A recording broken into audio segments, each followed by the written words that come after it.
ஒரு காலத்துல கச்சா எண்ணெய் விலை உயர்ந்தால் அன்னை சோனியா காந்தி வழிகாட்டுதல மன்மோகன் சிங் பிரதமராக இருக்கும் பொழுது எல்லா சுமையையும் அரசு ஏற்றுக்கொள்ளும். ஆனால் இப்பொழுது இதற்கு மோடி தமிழ்நாட்டிற்கு வரும்போது என்ன சொன்னார்? இது சரியாகிவிடும் சரியாகிவிடும் என்றார். இன்னைக்கு சரியாகல. என்னோட தொகுதிக்கு போற குன்றத்தூர் பக்கத்துல இன்னைக்கு ஆர்ப்பாட்டம் வச்சிருக்கோம். 11 மணிக்கு அங்க போய் இருக்கணும். அங்க காலையில சொல்றாங்க எங்குமே சிலிண்டர் இல்ல, கேஸ் இல்ல, பெட்ரோல் இல்ல, டீசல் இல்ல. இவர் கேட்டா சரியாகிவிடும் மோடி சொல்லுவார். இதுக்கு முன்னாடி கொரோனா பெருந்தொற்று வரும்போது என்ன சொன்னாரு? ஒரு வாரத்துல சரியாயிடும், எல்லாம் மணி அடிங்கன்னார். இன்னும் 10 நாள்ல சரியாயிடும், விலக்கு கொடுத்துங்கன்னார். சரியாச்சா? ஒரு வருடம் கோடிக்கணக்கான மக்கள் கொரோனா பெருந்தொற்றில் அவதிப்பட்டார்கள், இறந்து போனார்கள். ஆனால் ஒரு மூட நம்பிக்கையோடு ஆள தெரியாத பாஜக ஆட்சி, அதற்கு முட்டு கொடுத்து அடிமையா இருக்கின்ற அதிமுக. இந்த 2 கட்சிகளும் கூட்டணி கட்சிகள் அவர்கள் எல்லாம் சேர்ந்து தமிழ்நாட்டை நடுத்தருவுக்கு வர வேண்டும், தமிழ்நாட்டுடைய உரிமைகளை அடகு வைக்க வேண்டும் புதுடெல்லிக்கும் என்று கங்கணம் கட்டி கொண்டு தமிழ்நாட்டு மக்களை தலைகுனிய முயற்சி செய்து கொண்டிருக்கிறார்கள். இது ஒரு பக்கம். இன்னொரு பக்கம் எவ்வளவு நெருக்கடி வந்தாலும், எவ்வளவு சூழ்ச்சிகள் வந்தாலும், எவ்வளவு சோதனைகள் வந்தாலும் தமிழ்நாட்டு மக்களை தலைநிமிர வைப்பேன் என்று மாண்பு முதலமைச்சர் தளபதி அவர்கள் தெளிவாக இந்த மக்களை தலைநிமிர வைத்துக் கொண்டிருக்கிறார். இதுதான் அதிமுக கூட்டணிக்கும் திராவிட முன்னேற்ற கழகத்தின் தலைமையில் இருக்கிற கூட்டணிக்கும். திராவிட முன்னேற்ற கழகத்தின் தலைமையில் இருக்கின்ற கூட்டணி தமிழ் மண்ணை பாதுகாக்கின்ற கூட்டணி, தமிழ்நாட்டு மக்களை பாதுகாக்கின்ற கூட்டணி, தமிழ்நாட்டு மக்களை தலைநிமிர செய்கின்ற கூட்டணி. அதிமுக தலைமையில் இருக்கின்ற பாஜக உட்பட சில கூட்டணிகள் தமிழ்நாட்டு நலனில் அக்கறையில்லாத கூட்டணிகள், தமிழ்நாட்டுடைய உரிமைகளை புதுடெல்லியிடம் அடகு வைக்கின்ற கூட்டணிகள். நான் 2 தினங்களுக்கு முன்பு இதே இடத்தில் ஆர்ப்பாட்டம் செய்தோம். நாங்கள் என்ன கேட்டோம்? பெட்ரோல் விலை, டீசல் விலை, கேஸ் விலை, கச்சா விலை உயர்ந்தால் முந்தைய அரசு காங்கிரஸ் ஆட்சி செய்யும் போது அதை ஏற்றுக்கொள்ளும். இப்பொழுது ஏற்றுக்கொள்ளாமல் அம்பானியும் அதானியும் பணம் சம்பாதிப்பதற்காக இந்திய மக்களுடைய உரிமைகளை விட்டுக் கொடுக்கின்ற மோடியை கண்டித்து ஏன் இதுவரை வாய் திறக்கவில்லை? எல்லா கட்சிகளும் கண்டனம் தெரிவிச்சாங்க. எல்லா ஜனநாயக சக்திகளும் பாஜகவுக்கு எதிராக குரல் கொடுத்தாங்க. ஆனா ஒரே ஒருத்தர் வாய் திறக்கல. இன்னும் வாய் திறக்க மாட்டேன்றார். கண்டனம் தெரிவிக்க வேண்டாம், அட்லீஸ்ட் கோரிக்கை வைக்கலாம்.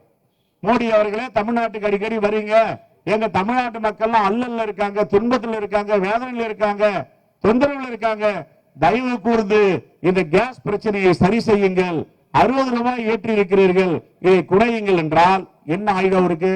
எடப்பாடி பழனிசாமி வாயே திறக்க மாட்டார். தமிழ்நாட்டு மக்களுக்காக பேசினா மோடி கோச்சிக்குவார், மோடி கோச்சிக்கினா உள்ளத்துக்கு சிறைப்படுத்துவார்கள். ஆகையால் தமிழ்நாட்டு நலனை ஏற்கனவே விட்டு கொடுத்த, காட்டி கொடுத்த அதிமுக இப்பொழுது மோடியிடம் சரணாகதி அடைந்திருக்கிறது, தமிழ்நாட்டை தலைகுனிய வைத்துக் கொண்டிருக்கிறது. தேர்தலிலே தமிழ்நாட்டு மக்கள் பாடம் புகட்டுவார்கள். அன்னை இந்திரா காந்தி, ராஜீவ் காந்தி, மன்மோகன் சிங் இருக்கும் பொழுதெல்லாம் பிரதமராக அண்டை நாடுகள் எல்லாம் நட்பு நாடுகளாக இருந்தன. அண்டை நாடுகள் இப்பொழுது நட்பு நாடுகளாக இருக்கிறதா? பகை நாடுகளாக ஆக்கி வைத்திருக்கிறார். இந்தியாவுடைய உரிமைகளை எல்லாம் அமெரிக்க அதிபர் டிரம்பிடம் அடகு வைத்திருக்கிறார். ஒரு காலத்தில் இந்திரா காந்தி அமெரிக்கா உறவு பற்றி கேட்டார்கள். இது தன்னிறைவு பெற்ற நாடு, தன்னிச்சையான நாடு, இந்தியாவிற்கு பல உரிமைகள் இருக்கின்றன, வரலாறு இருக்கின்றன. ஆனால் அமெரிக்காவிடம் ஒருபோதும் அடிபணிய மாட்டோம், அமெரிக்கா எங்களை ஒருபோதும் நிர்பந்திக்க முடியாது, தனிசார்பற்ற நாடு, சுயசார்பற்ற நாடு, வளரும் நாடு என்று சொன்னாங்க. ஆனா இப்ப மோடி என்ன சொல்றாரு? அமெரிக்க அதிபர் என்ன சொல்றாரோ அதை வேதவாக்க கேட்கிறார். அது மட்டுமல்ல, ரஷ்யாவிடம் நாம் எண்ணெய் வாங்குவதை அவர் அனுமதி வேண்டுமாம். அமெரிக்க அதிபர் சொல்லுகிறார், 1 வாரத்திற்கும் 1 மாதத்திற்கும் ரஷ்யாவிடம் என்ன வாங்குங்க, இல்லைன்னா என்ன பண்ணுவாரு? இந்தியாவிற்கு ட்ரம்ப் பிரதமரா, மோடி பிரதமரா? இதுதான் படித்த இளைஞர்கள் என்று கேட்கும் கேள்வி. ஒரு காலத்தில் 2 வல்லரசுகள், ஒன்று அமெரிக்கா, இன்னொன்று ரஷ்யா. ஆனால் நேரு என்ன பண்ணாரு? ஜவஹர்லால் நேரு பிரதமராக இருக்கும்போது நான் அமெரிக்கா பக்கமும் சாய மாட்டேன், ரஷ்யா பக்கமும் சாய மாட்டேன், நாங்கள் உரிமை உள்ள நாடு, சுயசார்பற்ற நாடு, வளரும் நாடு, ஆனால் நாங்கள் அணிசேரா நாடுகள், நான் அலைன் மூவ்மெண்ட் என்று கொண்டு வந்தார். எப்ப? 50 ஆண்டுகளுக்கு முன்னாடி. 50 ஆண்டுகளுக்கு முன்னாடி எந்தவித ஆதாரமும் இல்லாமல், வருவாய் இல்லாமல், ஒரு குண்டூசி தயாரிப்பதற்கு கூட ஒன்றுமில்லாத நாடாக பிரிட்டிஷ்காரர் நம்மிடம் கொடுத்து விட்டார். அப்பவே ஜவஹர்லால் நேரு துணிச்சலாக இந்த முடிவை எடுத்தார்.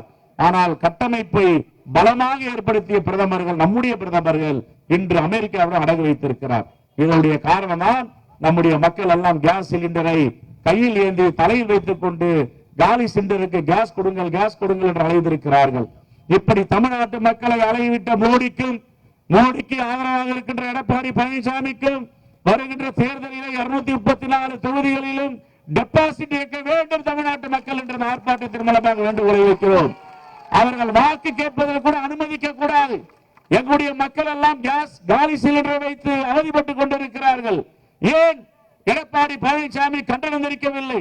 ஏன் அவரிடம் கோரிக்கை வைக்கவில்லை? தமிழ்நாட்டு மக்களை அடகு வைக்க முயற்சி பண்ணுகின்ற எடப்பாடி பழனிசாமியை கண்டித்து மக்கள் எல்லாம் எதிராக வாக்களிக்க தயாராக இருக்கிறார்கள்.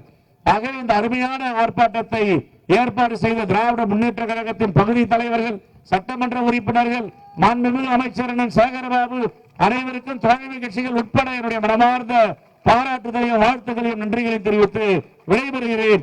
நான் என்னுடைய தொகுதிக்கு செல்ல வேண்டும். அங்கு ஒரு ஆர்ப்பாட்டம் நடக்கிறது. நன்றி, வணக்கம், ஜெய் ஹிந்த்.